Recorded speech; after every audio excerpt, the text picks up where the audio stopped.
Donald Tusk chce uratować Polaków przed kryptowalutami. Bezpośrednio uderza w polską giełdę Zonda Krypto, która nie jest już dawno polska.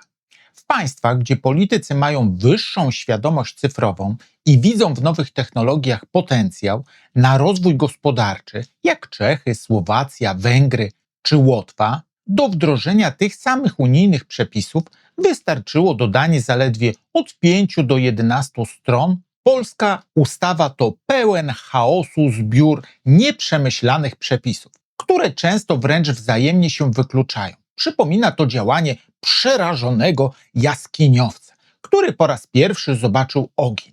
Nie widzi w nim potencjału, nie chce poznać jego użyteczności, ale ze zwykłego strachu postara się go kategorycznie zakazać. W polskiej wersji tej historii Donald Tusk straszy nas znowu ruskimi wpływami Putina i innymi zabobonami. Zapomina tylko o jednym. Dyktatorzy, kartele i całe zło tego świata od zawsze posługują się tradycyjną gotówką, jeżdżą samochodami i handlują bronią. Długo przed powstaniem cyfrowego świata. Neapolitańska Komora, sycylijska Cosa Nostra, japońska Yakuza czy mafie w Ameryce świetnie radziły sobie bez kryptowalut i jakoś nikt z tego powodu nie zdelegalizował dolarów ani nie zakazał produkcji aut. Ale w tej absurdalnej narracji, powołując się na najtańsze medialne straszaki, chcą po prostu zniszczyć i zakazać całej nowej technologii, której kompletnie nie rozumieją. Ekipa Donalda Tuska dopisała do ustawy ponad 90 stron swoich pomysłów, by chronić portfele wszystkich Polaków. Tylko kiedy z mównicy sejmowej opowiadają o technologii blockchain, moi przedmówcy nie mają zielonego pojęcia, czym są kryptowaluty, czym jest blockchain, czym są stablecoiny, czym są smart kontrakty. Wy nawet nigdy nie słyszeliście tych pojęć. Tu się zgubiłam. Pani Skowrońska z kartki nie potrafi prawidłowo przeczytać pojęcia blockchain, bo nigdy się z nim nie zetknęła. O gold platingu. W tym przypadku projekt ustawy o rynku kryptoaktywów albo starają się wymówić z kartki o Ethereum czy Bitcoinach, czyli o Ethereum, którego kapitalizacja obecnie to 270 miliardów dolarów, gdzie poszczególne kraje na tej technologii budują na przykład system rejestrowania nieruchomości, a użytecznych projektów jest o wiele więcej. Bitcoiny to bitcoiny, których kapitalizacja teraz to 1,46 biliona dolarów. Jeśli kupiłeś bitcoina w 2017 roku, to dziś mogłeś zarobić ponad 550%. Jeśli kupiłeś Ethereum, mogłeś zarobić od 700 nawet do 900%. A w szczycie hossy ten zysk wynosiłby blisko 3000%. Każdy projekt krypto, za którym stoi prawdziwa technologia, powtarzam, prawdziwa technologia, długofalowo rośnie na wartości. Dlatego jak Donald Tusk mówi o ratowaniu naszych finansów, łączy kryptowaluty z Putinem, a podając swoje argumenty zaczyna od całkowicie zakłamanego zdania, że Zonda Krypto jest polska, a jego pomocnicy piszą ustawę o krypto, która ma wpłynąć na nasze życie, nie mogli nawet się nauczyć poprawnej wymowy i podstawowych pojęć tej technologii, to jestem bardzo sceptyczny do takiej pomocy. Politycy nas ratują tylko w dwóch przypadkach. Albo jeśli chcą nam zabrać pieniądze, albo ograniczyć nasze prawa dla naszego dobra. Problemy z Zonda Krypto mają dużo czerwonych flag, ale zaczynając od Amber Gold, byliśmy już wielokrotnie ratowani, zawsze z takim samym skutkiem. Dlatego dziś zamierzam się przyjrzeć temu wszystkiemu przez pryzmat poprzednich afer, opowiedzieć Wam historię tej giełdy i spróbować rozwikłać to, co naprawdę się kryje w tej ustawie. Zonda Krypto przed zmianą właściciela nazywała się BitPay. Cały pomysł narodził się w garażu. Sylwester Suszek razem z kolegami z dzieciństwa otworzył w 2013 roku swoją pierwszą kopalnię kryptowalut w garażu przy rodzinnym domu w Piekarach Śląskich. złożyli własnoręcznie sprzęt komputerowy, by wydobywać bitcoiny. Kiedy wykopali już trochę bitcoinów, a jeden bitcoin był wtedy warty zaledwie od 500 do 1000 dolarów, pojawił się problem. Nie mieli gdzie ich łatwo, bezpiecznie wymienić na złotówki. I to właśnie z tej potrzeby za pieniądze pochodzące m.in. ze sprzedaży wykopanych w garażu bitcoinów o równowartości około 200 tysięcy złotych w marcu 2014 roku założyli giełdę BitBay. To nie jest do końca prawda, że to jest pierwsza polska giełda, bo to pierwsza polska giełda, która odniosła wielki sukces międzynarodowy. Prawda jest bowiem taka, że na początku swojej historii rynek kryptowalut przypominał brutalny dziki zachód. Wiele osób w ogóle nie rozumie, skąd wtedy brały się te wirtualne pieniądze. Żeby sieć taka jak Bitcoin czy Ethereum działała, potrzebowała tysięcy komputerów na całym świecie, które zatwierdzały transakcje. Ludzie kupowali drogi sprzęt, płacili gigantyczne rachunki za prąd, a ich komputery, rozwiązując skomplikowane równania, w nagrodę wykopywały nowe monety. Każdy taki górnik, w tym sam Sylwester Stuszek w swoim garażu, miał w końcu ten sam problem, jak bezpiecznie zamienić wirtualny urobek na żywą gotówkę, żeby opłacić rachunki i żyć. I tu wchodziły giełdy. Giełda to tak naprawdę wirtualny kantor, który pobierał ułamek zysku od każdej wymiany. Problem w tym, że te wczesne kantory były dziurawe jak sito. Wraz z powiększaniem się kapitału na rynku mieliśmy dwa rodzaje upadków giełd. Pierwszy to zwykła nieuczciwość założycieli, którzy zwijali interes i znikali z pieniędzy. Drugi to napady na wirtualne diliżanse. Hakerzy znajdowali luki i wyprowadzali środki. Jeśli ukradli więcej niż giełda zarobiła na prowizjach, bankrutowała. To właśnie tacy górnicy i pierwsi inwestorzy tracili najwięcej. Wszystko zaczęło się już w 2011 roku od platformy Bitomat. To pierwsza polska giełda, która błyskawicznie przeszła do historii.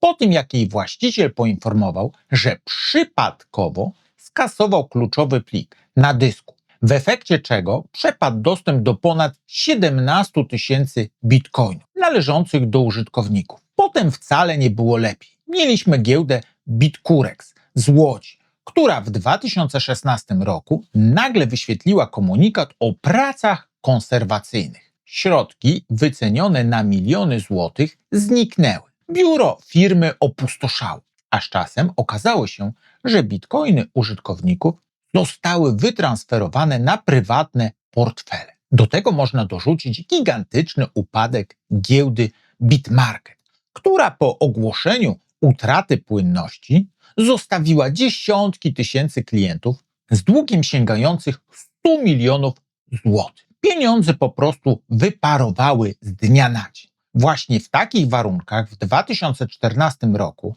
jako odpowiedź na brak bezpiecznego miejsca do wymiany kryptowalut, narodził się BitBay. W pierwszych latach istnienia rynku kryptowalut, w Polsce jeszcze za czasów, kiedy rządziła Platforma Obywatelska, z pierwszych giełd w wyniku kradzieży, ataków hakerskich i bezczelnych oszustw właścicieli zniknęło w sumie ponad 21 tysięcy bitcoinów. Później za rządów Prawa i Sprawiedliwości wcale nie było lepiej. Upadły kolejne Bitcurex czy Bitmarket, a tysiące klientów znowu zostało z niczym. Z tamtych czasów głównie zachowały się dane o utraconych bitcoinach, ale tracono również inne niezwykle wartościowe dzisiaj aktywa, takie jak Ethereum, Litecoin, Zcash i dziesiątki innych projektów. Gdy przeliczymy tylko dane ze skradzionych bitcoinów na tamte czasy, było to około od 10 nawet do 30 milionów złotych, zależnie od momentu upadku giełdy. Ale przy dzisiejszej wartości tych zaginionych bitcoinów mówimy o kwocie 5,5 miliarda złotych. A gdyby podsumować wszystkie inne aktywa, które ulatniały się wtedy z polskich kont inwestorów, to kwota mogłaby wynieść dziś bez najmniejszego problemu od 7, a nawet 8 miliardów złotych. W tamtych czasach ani Platforma Obywatelska, ani Prawo i Sprawiedliwość nie widziały w tych gigantycznych stratach zwykłych Kowalskich żadnego paliwa politycznego, które można byłoby rozegrać pod wybory. Po treści swojego strukturalnego projektu na 100 stron, który odrzucił prezydent, rządzący wprost pokazują, że od 2011 roku nie nauczyli się nawet poprawnie wymawiać nazw największych kryptowalut i że nie mają zielonego pojęcia o tej technologii. Ale teraz nagle próbują nas ratować. Warto powiedzieć, że czym są kryptoaktywa, a zatem kryptoaktywa to cyfrowe reprezentacje wartości lub praw, które można przenosić i przechowywać elektronicznie za pomocą technologii rozproszonego rejestru, takiej jak blockchain. Prawo i Sprawiedliwość w przypadku rynku kryptowalut nie jest wcale lepsze. Po przejęciu przez nich władzy pod koniec 2015 roku rozwój technologii i całego rynku drastycznie przyspieszył. Na początku ich kadencji rynek kryptowalut był wart na świecie jakieś 5, może 6 miliardów dolarów, ale już w styczniu 2018 roku ta kwota eksplodowała do astronomicznego, historycznego rekordu blisko 830 miliardów dolarów. W tamtym czasie zapanowało wręcz istne kryptoszaleństwo, a sieć zalały filmy o nowych kryptomilionerach, którzy parkowali pod swoimi domami po 10 modeli Ferrari naraz. W Polsce dosłownie pojawiła się kura znosząca złote jajka. W latach 2017-2018 rozwój BitBay był szokujący. Ze spółki, która jeszcze w 2016 roku miała około 600 tysięcy złotych przychodu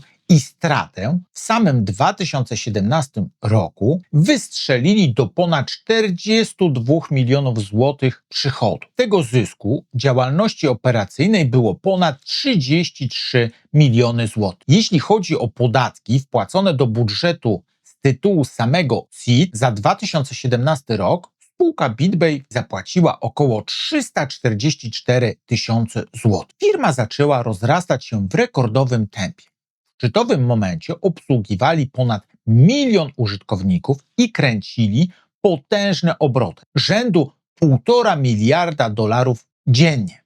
Więc kolejne lata przyniosłyby Polsce dziesiątki milionów złotych z podatków. I tu nagle zaświeciły się oczka politykom z Prawa i Sprawiedliwości. Wyczuli pieniądze i postanowili okraść miliony Polaków, nakładając podatkowy knebel na giełdę BitBay i całą branżę. KNF wspólnie z rządzącymi nie mogli się w ogóle zdecydować, czy woleliby straszyć Polaków kryptowalutami, czy napisać przepisy tak, żeby cały wyprowadzony przez nich zysk po prostu zabrać. Powstawały ustawy i wytyczne jedne po drugich, a każda kolejna była pełna dziur i kompletnych absurdów. Od drobnych inwestorów, którzy sami budowali swoje koparki, po coraz większych graczy. Ministerstwo Finansów pisało tak absurdalne interpretacje, że jak ktoś usiadł i to rzetelnie policzył, to w szczytowych momentach wychodziło, że nie tylko nic nie zarobił, ale jeszcze miał dopłacić do budżetu państwa gigantyczne kwoty za to, że w ogóle ośmielił się być przedsiębiorczy. Ponieważ giełda BitBay była największym graczem na polskim rynku, stała się naturalnym głosem całej społeczności kryptowalutowej. Całe delegacje spotykały się z rządem, by wypracować rozsądny kompromis, tak aby Skarb Państwa dostał swoją daninę, ale żeby swoją zachłannością nie zabił całego rynku. Rozmowy z politykami trwały chyba pół roku. Właściciel giełdy BitBay, Sylwester Suszek, powiedział w końcu otwarcie, że w takich warunkach po prostu nie da się pracować. Zapowiedział rządzącym, że jeśli nie dadzą rynkowi jasnych i uczciwych przepisów, będzie zmuszony spakować swój biznes i przenieść działalność za granicę. Tu nieważne, czy PiS, czy PO. Po co się uczyć czegoś nowego, zrozumieć rynek i napisać mądre przepisy? Najważniejsze, by zabrać pieniądze. O BitBay w tamtym czasie zaczęły bić się rządy różnych krajów. Estonia, Litwa, Szwajcaria, a nawet przychylnym kryptowalutom Gibraltar. Każdy z tych krajów starał się przebić ofertę konkurencji, by nowa siedziba tej potężnej giełdy znalazła się właśnie u nich. Ostatecznie najlepsze warunki i najbardziej spójne prawo zaproponowała Malta. W maju 2018 roku podczas kongresu Bitcoin Sylwester Suszek oficjalnie ogłosił swoją decyzję, a pod koniec maja 2018 roku BitBay zawiesił działalność w Polsce, przenosząc operacje i gigantyczny kapitał na Słoneczną Wyspę. Zaraz po wyprowadzce na Maltę giełda trafiła na potężny krach i falę spadku. Rynek kryptowalut, jak zresztą wszystkie rynki spekulacyjne, działał dokładnie w tym samym bezlitosnym schemacie. Raz jesteś na samej górze, a raz na samym dole. Bańka pękła, a na rynku zapanowała długa kryptowalutowa zima. Zamiast wczesnej euforii i bicia kolejnych rekordów nadeszły wielomiesięczne spadki. Mimo tych drastycznych spadków na rynku i całej tej fali problemów przed samym odejściem Suszka i sprzedażą firmy w 2021 roku, platforma wciąż notowała bardzo solidne wyniki, jak na warunki kryptowalutowej zimy. Dzienne obroty giełdy utrzymywały się na stabilnym poziomie około 50 milionów dolarów dziennie, a z platformy korzystało ponad 1 milion aktywnych użytkowników. Przez zwykłą zachłanność i całkowity brak chęci nauczenia się czegokolwiek o nowej technologii, polski budżet oczywiście nie dostał już ani jednej złotówki z wypracowanych przez BitBay gigantycznych zysków. Pamiętacie slogany „Wszystko dla dobra Polaków” i naszych portfeli? To od lat powtarza Prawo i Sprawiedliwość, jak i oczywiście Koalicja Obywatelska. Sylwester Suszek też był młodym, przedsiębiorczym Polakiem, którego to samo państwo, zgodnie z tymi hasłami, powinno wspierać i chronić. Zamiast tego przez urzędniczą nieudolność i betonowe przepisy został wręcz na siłę wypchnięty ze swojego własnego kraju. Największy sukces osiągnął dopiero poza granicami swojego kraju. Zaczął pojawiać się w magazynie Forbes i innych mediach branżowych na całym świecie jako jeden z najbogatszych Polaków przed 30. Pisano o tym, że jego giełda bije kolejne rekordy, a on sam dorobił się gigantycznych pieniędzy. Stać go było na własny helikopter, luksusowe apartamenty i sportowe samochody.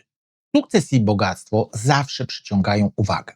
Suszek, ostatecznie porzucony przez własne państwo i zaszczuty przez polityków, tych samych, którzy tak chętnie krzyczą z mównic, że będą dbać i chronić każdego Polaka, nagle w 2021 roku sprzedaje 100% udziałów w firmie. I tu zaczyna się robić naprawdę mrocznie. Sprzedaje całą firmę tajemniczemu inwestorowi ze Stanów Zjednoczonych. Kwota transakcji do dziś nieznana. Kim jest kupujący? Do dziś nie wiadomo. Nikt nigdy nie podał nazwy tej rzekomej amerykańskiej spółki. Wiadomo tylko, że z dnia na dzień Sylwester Suszek ustępuje funkcji prezesa i całkowicie odcina się od własnego miliardowego imperium. W świecie biznesu tak to nie działa. Młodzi, ambitni twórcy nie sprzedają z dnia na dzień 100% udziałów w świetnie prosperującej firmie. Zostawiają sobie pakiety kontrolne, zostają w radach nadzorczych, czerpią zyski ze swojego dziecka. Oddanie wszystkiego i całkowite odcięcie się od projektu to nie jest zwykła transakcja. W maju 2021 roku, dokładnie wtedy, gdy Suszek nagle oddaje 100% udziałów tajemniczemu inwestorowi, BitBay był w doskonałej kondycji finansowej. Giełda miała już 1 milion zarejestrowanych użytkowników, z czego aż 600 000 było aktywnie handlującymi, a dzienne obroty wynosiły stabilne 50 milionów dolarów. Co więcej, na początku 2021 roku, kilka miesięcy przed sprzedażą, BitBay mocno się rozwijał i inwestował własny kapitał. Kupili nawet udziały w szwajcarskim SEBA Banku, liderze smart bankingu w Europie. Firma miała licencję w Estonii, dynamicznie się rozwijała i wchodziła na nowe rynki. Oddanie 100% udziałów w momencie, gdy firma zarabia miliony, świetnie prosperuje i zaczyna inwestować w szwajcarskie banki, jest więcej niż nietypowe. Firma przechodzi pełen rebranding, całkowicie odcinając się od swojej przeszłości i nazwy BitBay. Sam kapitał i struktura własnościowa zostają przepuszczone przez sieć tajemniczych spółek, a każda kolejna jest jeszcze bardziej tajemnicza od poprzedniej. Cała ta sieć została tak drastycznie rozproszona między zagranicznymi holdingami i funduszami, że do dziś nikt z zewnątrz nie wie nawet do końca, pod jaką jurysdykcję ta giełda w ogóle podlega. Patrząc po tym, jak działają normalnie korporacje, to cała operacja odpaliła absolutnie wszystkie wskaźniki ostrzegawcze, krzyczące, że to szemrana struktura z kapitałem niewiadomego pochodzenia. Od tamtego czasu praktycznie nie wiadomo, jaka osoba fizyczna czy konkretny podmiot jest rzeczywistym właścicielem tej marki i kto ostatecznie wyciąga z niej gigantyczne zyski. Na temat Sylwestra Suszka i tej transakcji pojawiło się sporo reportaży oraz śledztw dziennikarskich. Postaram się Wam to złożyć w jeden ciąg przyczynowo-skutkowy, gdzie część to po prostu logiczny domysł. Wszystkie afery finansowe w Polsce kończą się właśnie jako logiczne domysły. Eksperci rynkowi i dziennikarze ekonomiczni na m.in. Forbes czy Puls Biznesu w tamtym czasie zgodnie szacowali, że firma takimi parametrami finansowymi, obrotami i bazą klientów była warta co najmniej kilkadziesiąt milionów złotych, do nawet ponad miliarda złotych. Tak zwana wycena na poziomie jednorożca. Puls Biznesu w swoim śledztwie ujawnił, że 100% udziałów firmy zostało sprzedane za kwotę 1 euro, czyli 4,20 zł przy dzisiejszym kursie. Dziennikarze superwizjera sięgnęli do oficjalnych wpisów Polskiego Krajowego Rejestru Sądowego z wczesnych lat działania giełdy.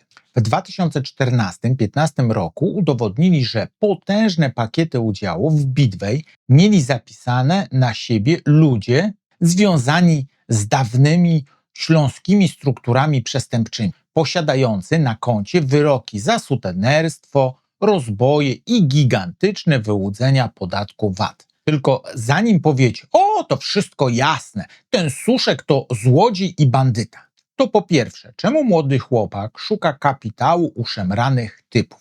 Bo państwo nie inwestuje w młodych ludzi, ale z chęcią grzeje już ręce na każdym sukcesie, który się dokonał bez ich udziału. A w przypadku, jak już mają coś, co działa, to i tak potrafią to spartolić, bo przecież firma wyprowadziła się z Polski przez ich zachłanność i nieudolność.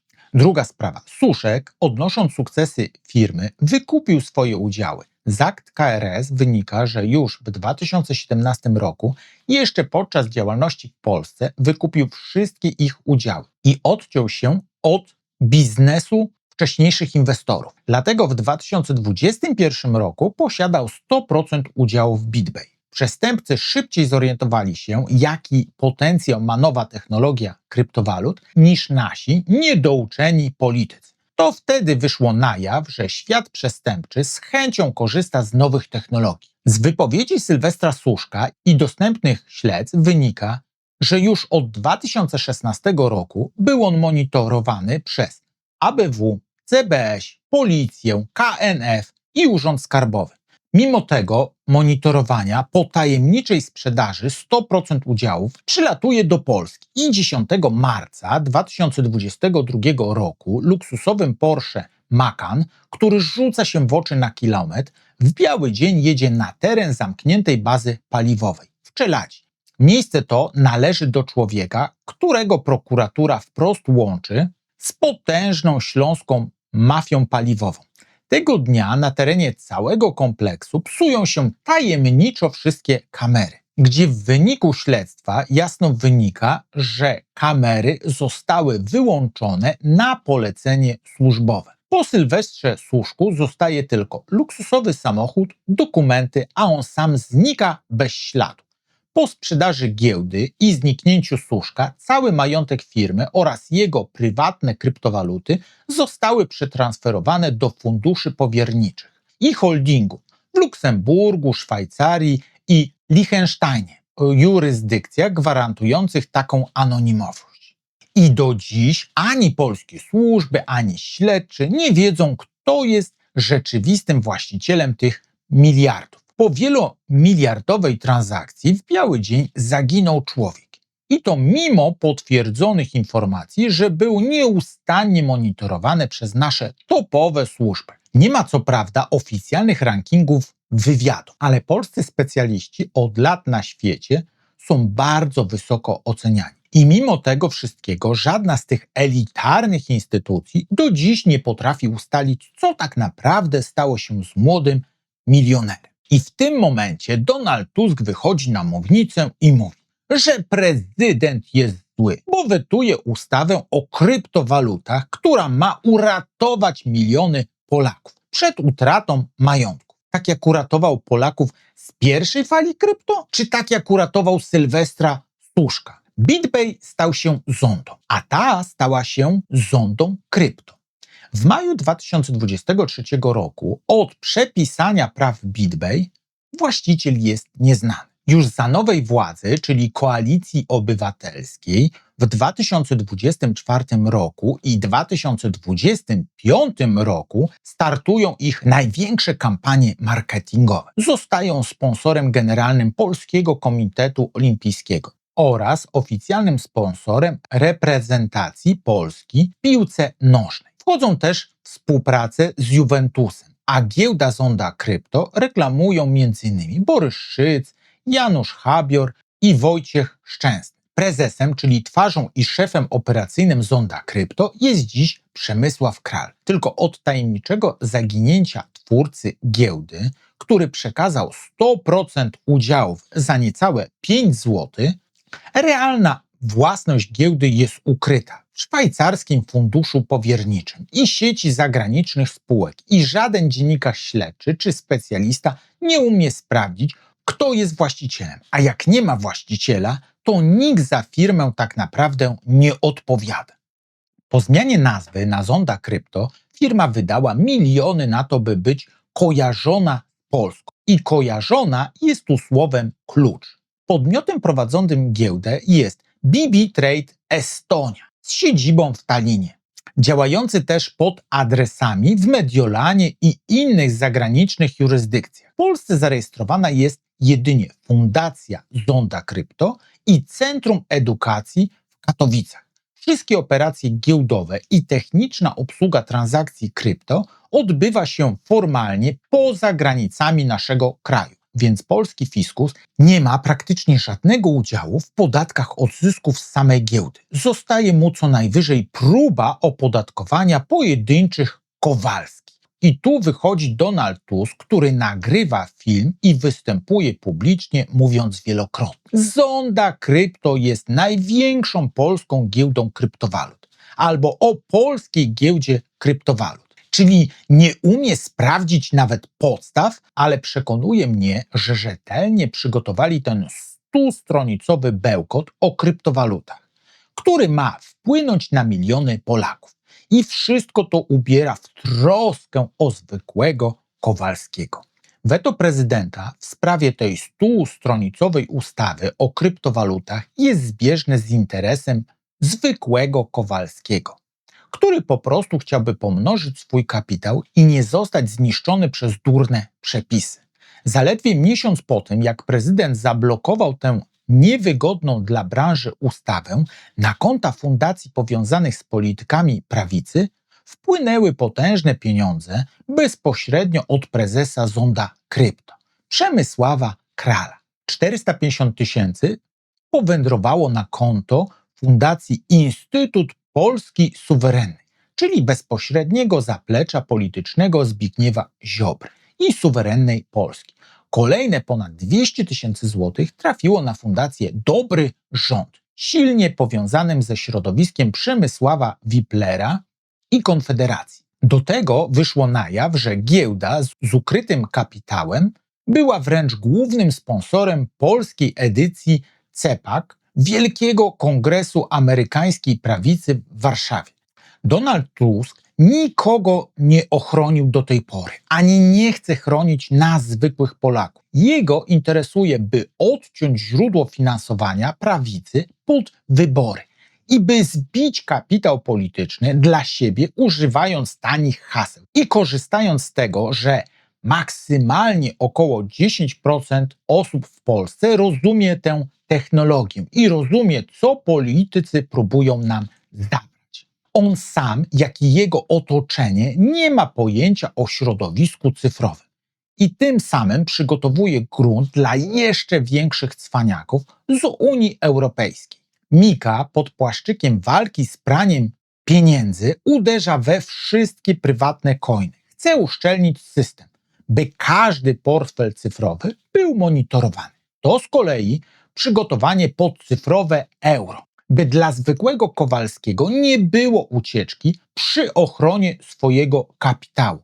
I już pojawiają się kolejne ustawy, które na razie to tylko przymiarki, bo opinia publiczna za bardzo krzyczy.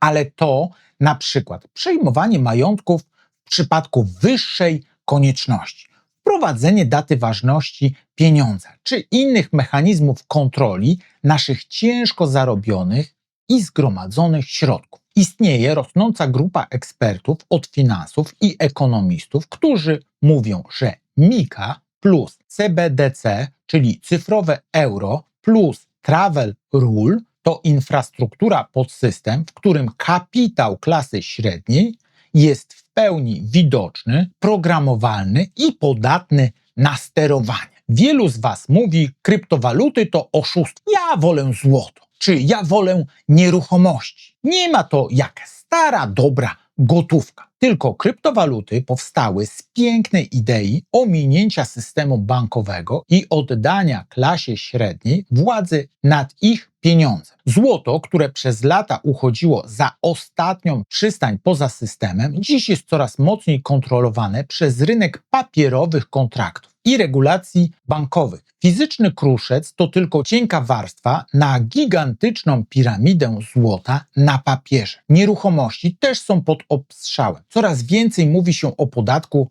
katastralnym oraz o unijnych programach ETS i ETS-2, które wymuszą na właścicielach mieszkań i domów wielomilionowe wydatki na modernizację. Wielu ludzi z klasy średniej zwyczajnie nie będzie na to stać. Będą zmuszeni sprzedawać swoje nieruchomości, a wtedy ich majątki trafią w ręce najbogatszych i dużych funduszy skupiających wszystko za gotówkę. Gotówka mimo licznych ataków i inflacji jako ukrytego podatku dawała jeszcze jakieś poczucie bezpieczeństwa. Dziś widać powszechne dążenie do jej ograniczenia. Znikają bankomaty, utrudnione wypłaty, kolejki przy kasie i problemy, gdy chcesz zapłacić gotówką. Na to nakłada się nadchodzące cyfrowe euro, które w połączeniu z tymi zmianami da państwu praktycznie pełną kontrolę nad majątkiem klasy średniej. Osoby, które nie znają się na kryptowalutach, słyszą tylko hasło: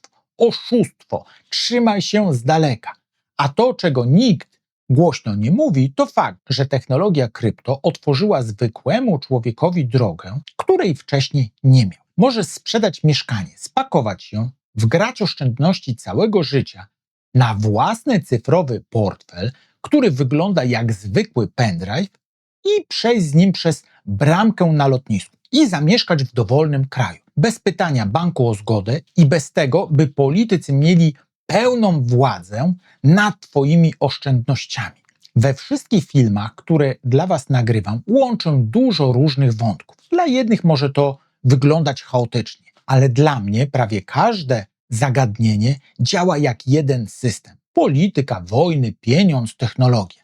Napiszcie mi proszę w komentarzach, czy właśnie takie łączenie wielu warstw i wątków jest dla Was interesujące. Czy inaczej odbieracie ten sposób opowiadania przeze mnie historii. Dopiero teraz, kiedy pokazałem Wam, że zwykły Kowalski nigdy nie był przez polityków ratowany bez własnego interesu i że cały rynek kryptowalut i zonda krypto to pole ścierania się różnych grup wpływów. Spróbuję odpowiedzieć na pytanie, czy w najnowszych doniesieniach o aferze Zonda Krypto widzę czerwone flagi, czy nie. Mówiąc wam, że właściciel jest nieznany, nie wiadomo kto i gdzie ma kapitał, częściowo odpowiadam na to pytanie.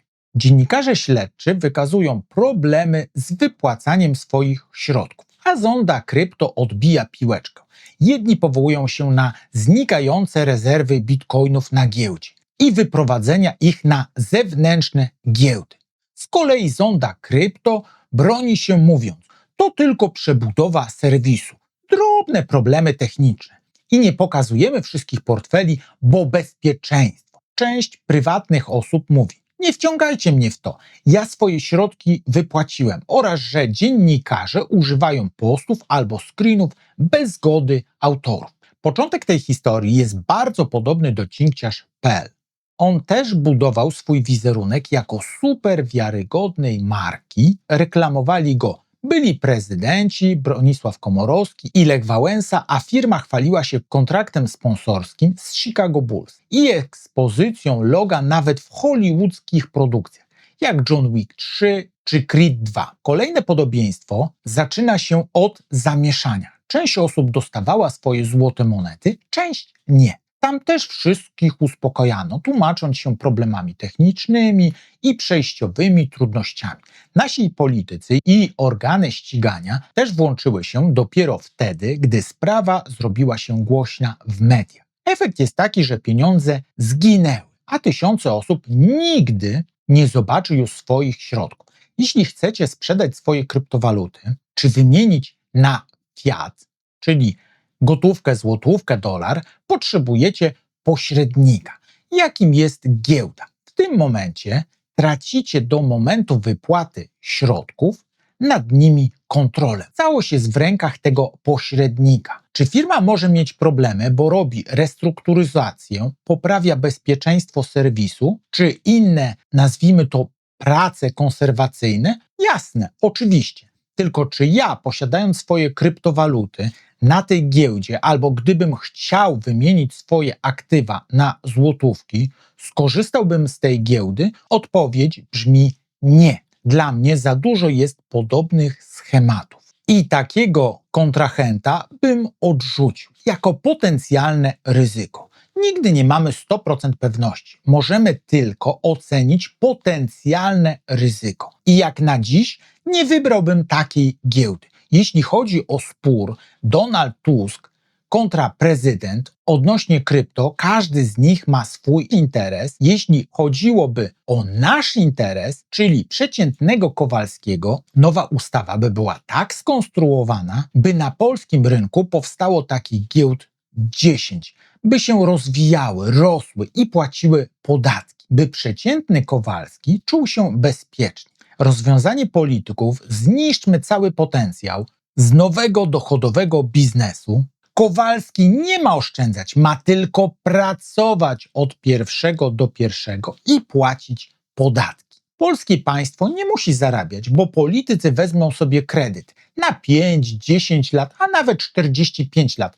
Przecież to i tak zapłaci polska rodzina i jeszcze powiemy jej, że ją ratujemy i ona wybierze nas za 4 lata. Pod sam koniec chciałem wam dodać mały bonus. Ponieważ Koalicja Obywatelska razem z PiS chcą nas ratować, to warto zobaczyć, jak byliśmy ratowani dotychczas. Czasy PO 2007-2015.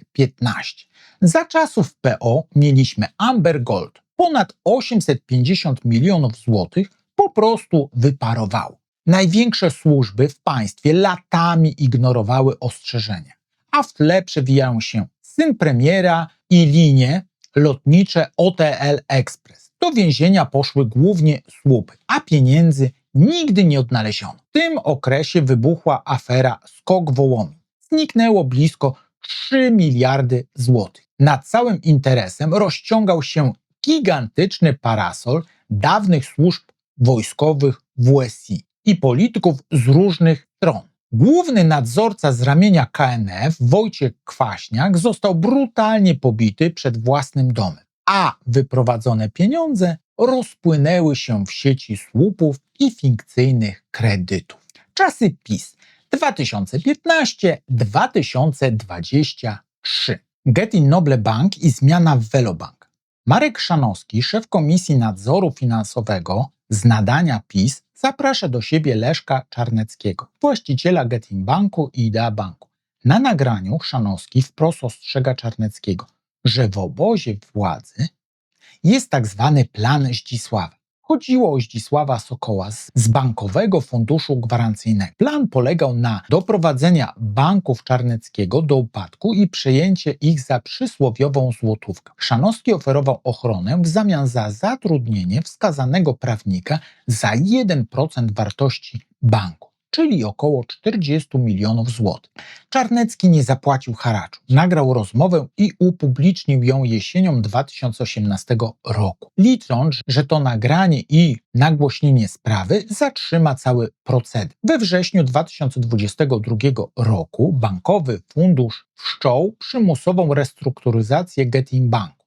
Działalność przeniesiono do nowego podmiotu, dzisiejszego Velobanku, a stary Getin Bank został wyczyszczony ze wszystkich trudnych aktywów, w tym pozwów frankowych. Decyzją państwa wszystkie akcje i obligacje podporządkowane Getin Noble Bank zostały umorzone do zera. Łącznie wyparowały papiery wartości 855 milionów złotych, z czego około 680-705 milionów złotych stanowiły obligacje kupowane przez zwykłych klientów. Detalicznie. Zwykli ludzie, którzy uwierzyli, że kupują bezpieczny produkt z logiem banku. Dnia na dzień stracili 100% swoich oszczędności. Setki milionów zwykłych Kowalskich po prostu wyparowały. Całe rodziny traciły dorobek życia. Bankowy Fundusz Gwarancyjny sprzedał potem Velobank potężnej amerykańskiej korporacji Cerberus za ponad 1 miliard złotych, 375 milionów złotych w akcjach plus około 700 milionów na dokapitalizowanie.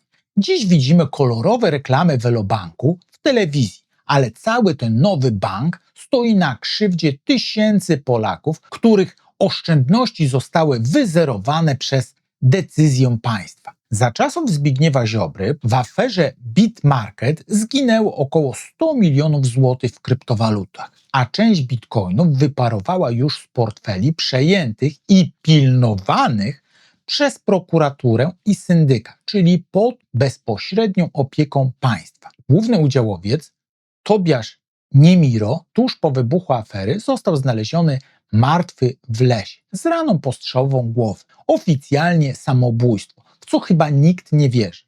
Afery takiego kalibru łączy jeden motyw. Pieniądze nigdy się nie znajdują, a w licznych śledztwach jest pełno uchybień. Dziennikarze śledczy zawsze dochodzą do jednego wniosku. By przeprowadzić taką aferę, jest potrzebny dostęp do władzy na najwyższych szczeblach państwowych. I sprawców albo nie ma, albo idą siedzieć jakieś słupy. Jeśli jeszcze raz zobaczycie Donalda Tuska grzmiącego, że chce uratować nas od strat krypto, czy jakiegokolwiek innego polityka, to słowo ratunek traktujcie jako sygnał ostrzegawczy, że na pewno nie o nasz ratunek tutaj chodzi. To nie jest żadna dobroć, ale walka, kto ma żerować na naszych oszczędnościach.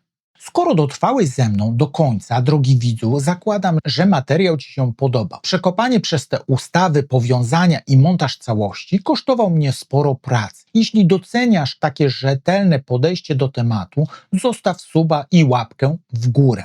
Mam nadzieję, że to realnie pomoże mi, by kanał się rozrastał i da mi motywację do tworzenia kolejnych materiałów, bo tematów mam o wiele więcej.